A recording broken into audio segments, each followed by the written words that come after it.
الطفرة العلمية اللي بدأت تنتشر، بدأت الناس تلجأ للتركيبات الكيميائية.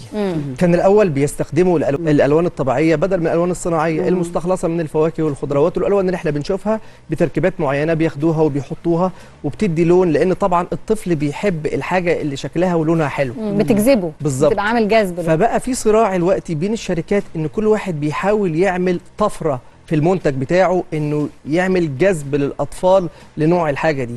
وللاسف الوقت الاطفال بقوا يشوفوا الاعلان في التلفزيون لك انا عايز من ده يا بابا. فبقى المشكله انه بقى يجري ورا المنتج، لونه، شكله، طعمه، فبقى مكسبات الطعم واللون بقت تزيد عن المعدلات الطبيعيه. وبداوا يلجأوا للتركيبات الكيميائيه. كتر التركيبات الكيميائيه بدات تخلي الطفل يميل لادمان الحاجه دي. هل فعلا بتوصل لدرجه الادمان يا دكتور؟ يعني بتوصل لدرجه الادمان مع انتشارها وتنوع الانواع والاشكال. بقى الطفل عايز يجرب من كل نوع وبقى يدمن، وبقت الام تستسهل وتجيب للطفل مفيش مشكله لان هي متوفره في كل مكان. فبقى الاطفال الحاجه دي بالنسبه لهم حاجه عاديه بدون اشراف من الاباء. ودي حاجه مهمه لازم ناخد بالنا منها، ان كتر الحلويات المحفوظه اللي فيها مواد حافظه، فيها مكسبات طعم، فيها مكسبات لون، وتكرار تراكمها في جسم الطفل بيساعد على الادمان، وليها اضرار تانية كتير، ممكن نقول 1 2 3 4.